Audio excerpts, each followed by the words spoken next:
Hi guys, welcome to another video.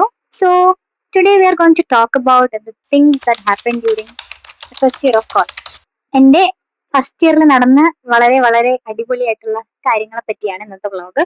And കൂടാതെ ഇനി first ഇയറിലോട്ട് join ചെയ്യുന്ന ഇനി ഒരു കോളേജ് ലൈഫിലോട്ട് പോകുന്ന സ്റ്റുഡൻസിന് ഉള്ള ചെറിയ അഡ്വൈസും കൂടിയായിട്ട്. So the first thing is that നമ്മൾ കോളേജിൽ ചെന്ന് കയറുന്ന വീക്കിലുള്ള ഫ്രണ്ട്സ് ആയിരിക്കത്തില്ല കുറെ കഴിഞ്ഞ് നമുക്ക് കിട്ടുന്നത്. Like we shouldn't get attached to a big friend group in the starting of the college. കാരണം ഇവൻച്വലി അത് ഫോളോ ഔട്ട് ആയി കഴിഞ്ഞാൽ നമ്മളെ അത് ഒരുപാട് മെന്റലി എഫക്ട് ചെയ്യും. The second thing is that we should maximum participate in college events. കാരണം നമ്മുടെ കോളേജ് ലൈഫ് ഇങ്ങനെ ഫോളോ അപ്പാർട്ട് ആവുമ്പോൾ ദ ഓൺലി തിങ് എന്തെങ്കിലും മോട്ടിവേഷൻ ഉള്ള ഒരു കാര്യം എന്ന് പറയുമ്പോൾ നമുക്ക് ഇങ്ങനെ ആ ഇവന്റ് വന്ന് നമുക്ക് അവിടെ പോയി പാർട്ടിസിപ്പേറ്റ് ചെയ്യാം, ഇവിടെ പാർട്ടിസിപ്പേറ്റ് ചെയ്യാം, അങ്ങനെയുള്ള ഓരോ കാര്യങ്ങളാണ്. കാരണം നമുക്ക് പാർട്ടിസിപ്പേറ്റ് ചെയ്യുമ്പോൾ തന്നെ നമുക്ക് like something will be healed in us.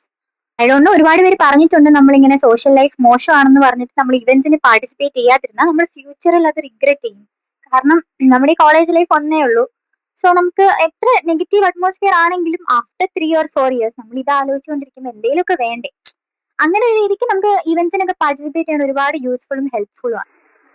The third thing is that we should not compare our looks, social life and marks constantly to other people. കാരണം നമ്മൾ ഒരു ടീനേജ് ഫേസ് കഴിഞ്ഞ് വരുന്നവരാണ്. അപ്പൊ നമ്മുടെ ലൈഫിലേക്ക് നമ്മുടെ ഓരോരുത്തരുടെ ലൈഫ് ഭയങ്കര ഡിഫറെന്റ് ആണ്. നമ്മൾ ഡിഫറെന്റ് ബാക്ക്ഗ്രൗണ്ട്സ് നിന്നായിരിക്കും വരുന്നത്. സോ നമ്മളിങ്ങനെ കമ്പയർ ചെയ്തിട്ട് ഒരു കാര്യവും ഇല്ല. We should do what's our best. നമുക്ക് എന്താണ് ബെസ്റ്റ് അത് നമ്മൾ ചെയ്യണം. നമുക്ക് വേണ്ടി നമ്മൾ ചെയ്യണം. നമ്മൾ നമ്മളെ പ്രയോറിറ്റൈസ് ചെയ്യണം. സ്കൂൾ പോലെയല്ല നമുക്ക് അങ്ങനെ സ്പൂൺ ഫീഡ് ചെയ്യാനും സപ്പോർട്ട് ചെയ്യാനും ഒരുപാട് പേര് കാണില്ല. Like if you are studying far away from home, അത് വീണ്ടും ഒരു പ്രശ്നമാണ്. കാരണം നമ്മൾ പുതിയൊരു അറ്റ്മോസ്ഫിയറിലൊക്കെ ആണെങ്കിൽ അതൊരു പ്രശ്നമാണ്. നമ്മളില്ലെങ്കിൽ പിന്നെ വേറെ ആരും ഇല്ല എന്നുള്ളൊരു കണ്ടീഷനാണ് ദൂരെയൊക്കെ പോയി പഠിക്കുമ്പോൾ.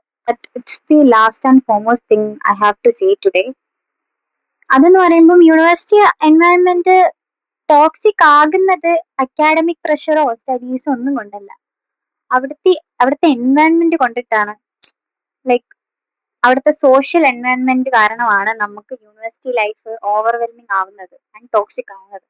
So you should take care of yourself. എത്രയും പ്രഷറിൽ ഹാൻഡിൽ ചെയ്യാൻ വേണ്ടി like we should be ready for everything. പക്ഷെ കോളേജ് ലൈഫ് എന്ന് പറയുമ്പോൾ സംതിങ് ഡിഫറെന്റ്. നമ്മൾ വിചാരിക്കുന്ന പോലെ ആയിരിക്കില്ല. ചിലർക്ക് വർക്കാവും, ചിലർക്ക് വർക്കാകില്ല. അങ്ങനെയാണ് യൂണിവേഴ്സിറ്റി ലൈഫ്. സോ അതാണ് എനിക്ക് പറയാനുള്ളത്. And all of you take care and please check out my channel for more videos like this.